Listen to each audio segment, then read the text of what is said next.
Assalamualaikum warahmatullahi wabarakatuh. Selamat pagi dan selamat berjumpa dengan saya Epi Nurjana SPD. Di sini di kelas 10 saya akan mengajarkan mata pelajaran sejarah Indonesia.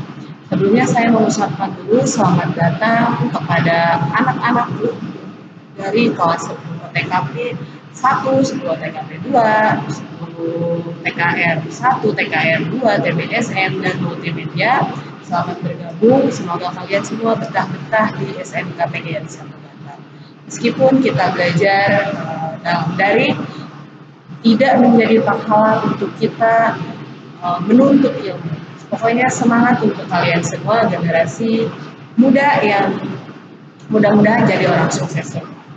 Mohon maaf, kita perkenalannya hanya lewat daring. Mudah-mudahan nanti ketika ada pengumpulan tugas kita bisa bercengkrama. Begitu. Pembelajaran dengan saya cukup mudah. Silahkan selalu mengikuti video-video pembelajaran dan selalu absen. Mudah-mudahan nanti nilai kalian bagus, dan jangan lupa ketika berkomentar gunakan bahasa yang baik, bahasa yang sopan, layaknya anak didik. Selanjutnya kita masuk kepada pembelajaran. Di sini sebelum kita masuk jauh apa itu sejarah dan lain sebagainya, saya akan menjelaskan dulu yaitu pengertian dari sejarah Indonesia. Pengertian dari sejarah Indonesia itu apa sih, Bu? Apa sih? Nah, di sini saya akan menjelaskan yang pertama yaitu konsep dasar sejarah. Pengertian sejarah di sini saya akan menjelaskan yaitu sebelum kita mempelajari peristiwa masa lalu dan belajar dari sejarah, terlebih dahulu kita perlu memahami apakah itu sejarah. Sejarah etimologis, maka sejarah berasal dari bahasa Arab yaitu sajaratun yang berarti pohon. Kok pohon, Bu? Nanti kita bahas ya. Bentuk pohon ini kemudian dihubungkan dengan skema silsilah keluarga raja dinasti tertentu. Kata sajaratun kemudian diserap dalam bahasa Melayu berubah menjadi bahasa sajarah, dan bahasa Indonesia menyebutnya dengan sejarah yang akan kita pelajari. Kata sejarah di sini masih dalam arti yang semula yaitu silsilah atau keturunan. Jadi ketika kita membahas sejarah pastinya kita akan belajar silsilah atau keturunan dari zaman dahulu seperti itu. Menurut KBBI atau Kamus Besar Bahasa Indonesia, definisi sejarah yaitu yang pertama asal-usul keturunan atau silsilah, itu juga bisa dikatakan betul. Yang kedua itu kejadian atau peristiwa yang benar-benar terjadi pada masa lampau, riwayat tambo. Kemudian yang ketiga pengetahuan atau uraian tentang kejadian atau peristiwa yang benar-benar terjadi pada masa lampau. Adapun pengertian menurut beberapa tokoh, yang pertama yaitu menurut Ibnu Khaldun tahun 1332 sampai 1461 Masehi, mendefinisikan sejarah sebagai catatan tentang manusia dan peradabannya dengan seluruh proses perubahan secara nyata dengan segala sebab dan akibat. Tentunya benar, karena kita kalau membahas tentang manusia selalu ada perubahan setiap tahunnya. Dari zaman nenek moyang kita sampai sekarang kita itu selalu ada perubahan, atau bahkan nanti sampai ke depannya pun selalu ada perubahan. Yang kedua yaitu ada menurut R.G. Collingwood, mendefinisikan sejarah sebagai penyelidikan tentang hal-hal yang dilakukan manusia pada masa lampau. Yang ketiga yaitu menurut R. Muhammad Ali, sejarah adalah keseluruhan perubahan ya, kejadian, peristiwa, dan kenyataan yang memang benar-benar terjadi di sekitar kita.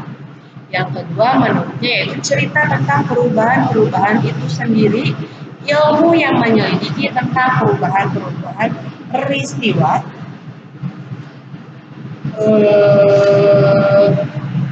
dan kejadian yang benar-benar terjadi di masa lampau. Jika dapat kita simpulkan, di sini saya mendapat kesimpulannya yaitu sejarah adalah ini yang perlu selalu kalian ingat, sudah saya bold atau saya tebalkan bahwa kalian harus selalu mengingat ini. Jika kita simpulkan, sejarah adalah ilmu pengetahuan yang mempelajari berbagai peristiwa atau kejadian penting yang terjadi di dalam kehidupan manusia pada masa lampau. Tentunya ketika kita membahas masa lalu selalu ada buktinya di museum-museum atau selalu ada arca-arcanya itu semuanya mengandung sejarah ya seperti itu. Selanjutnya kita masuk ke dalam konsep manusia, ruang, dan waktu dalam sejarah. Bu, kenapa sih membahas konsep manusia, ruang, dan waktu dalam sejarah?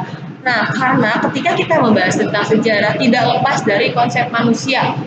Ruangnya apa dan waktunya seperti apa. Karena ketika kita membahas sejarah, yang dibahas itu sejarah tentang manusia. Tidak mungkin kita membahas sesuatu yang memang tidak penting. Karena kita harus tahu, kita ketika mempelajari sejarah, kita tidak boleh sombong, tidak boleh takabur dan lain sebagainya. Karena kita harus tahu kita itu dulunya seperti apa, ya. Kita itu dulunya seperti apa. Jangan sekarang mentang-mentang kita sudah ini, itu dan lain sebagainya. Kita membuat kita sombong. Jangan, ya. Masuk kembali lagi ke dalam materi. Jika kita kembali membaca definisi-definisi tentang sejarah, dalam sejarah terdapat 3 unsur penting, yaitu manusia, ruang, dan waktu. Sudah saya bahas. Dalam semua peristiwa atau kejadian, manusia. Kenapa sih Bu manusia? Di sini sudah saya sebut. Manusia adalah pelaku dari semuanya. Peran manusia sangat menentukan dalam setiap peristiwa, sehingga setiap kajian tentang peristiwa akan selalu melibatkan manusia di dalamnya. Sejarah yang kita jadikan pengetahuan atau sebagai bahan kajian adalah sejarah manusia. Tidak mungkin sejarah, mohon maaf, yang tidak penting, misalnya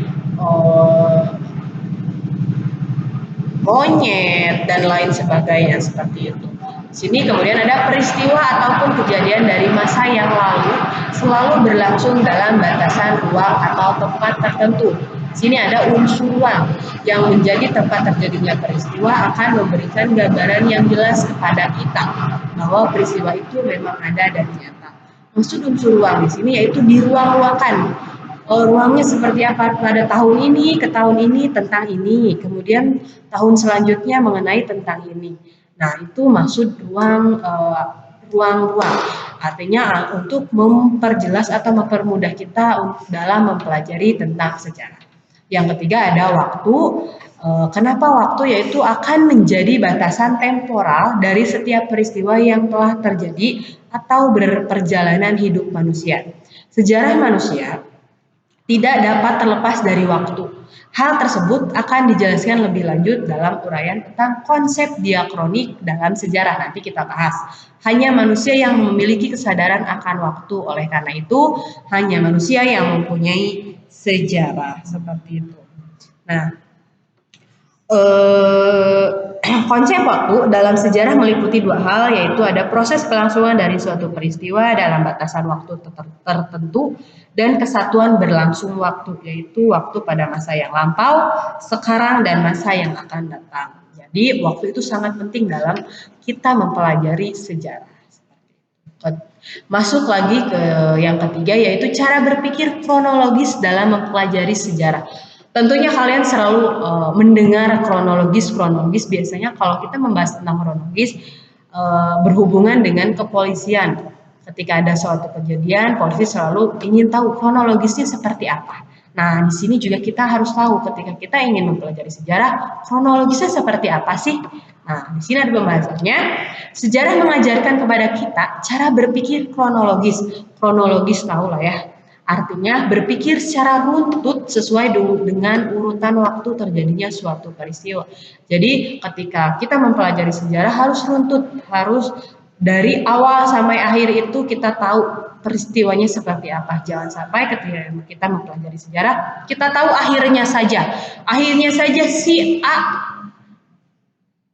misalnya kecelakaan di jalan tapi kita tidak tahu apa yang terjadi, apa yang membuat mereka atau dia kecelakaan seperti itu.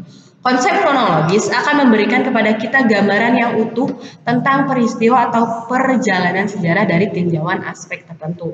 Tujuannya agar kita dapat dengan mudah menarik manfaat dan makna dari hubungan antara peristiwa yang terjadi.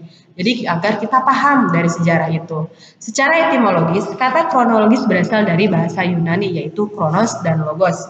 Kronos berarti waktu dan logos berarti uraian atau ilmu. Jadi, kronologi adalah ilmu tentang waktu yang membentuk untuk menyusun peristiwa atau kejadian-kejadian sejarah sesuai urutan waktu terjadinya. Peristiwa sejarah diawali sejak keberadaban manusia di muka bumi. Untuk itu, diperlukan adanya pembagian waktu dalam sejarah yang dapat ditinjau dari berbagai aspek. Cara berpikir kronologis dapat mempermudah kita dalam melakukan rekonstruksi terhadap semua peristiwa masa lalu dengan tepat. Kronologi sangat penting agar terhindar dari anakronisme. Apa sih Bu anakronisme di sini? Anakronisme di sini yaitu penempatan peristiwa latar setting, tokoh ataupun dialog yang tidak sesuai dengan tempat dan waktu terjadinya peristiwa. Gitu. Kembali lagi bahwa kronologi juga membantu kita agar dengan mudah dapat menghubungkan dan membandingkan peristiwa sejarah yang terjadi di suatu tempat yang berbeda tetapi dalam waktu yang sama. Artinya ketika kita membahas tentang kronologis, di sini ada suatu contoh. Pada Agustus 1945, pihak persekutu menjatuhkan bom atom di Hiroshima Nagasaki. Tentunya tahu di mana itu, di Jepang ya. Pada bulan dan tahun yang sama, bangsa Indonesia memperlakukan kemerdekaan. Jadi ketika kita mempelajari sejarah dengan berpikir kronologis, meskipun waktunya berbarengan, tapi ini berbeda tempat. Jadi tentunya juga berbeda sejarahnya. Seperti itu, terima kasih. Pembelajaran pertemuan pertama kali ini kita sudahi saja. Jangan lupa catat pada buku pelajaran. Nanti di akhir bab atau pembelajaran bukunya dikumpulkan sekolah. Sekalian kita bersilaturahmi. Terima kasih. Jangan lupa komen, like, and subscribe di YouTube channel PSG channel. Terima kasih. Wassalamualaikum warahmatullahi wabarakatuh.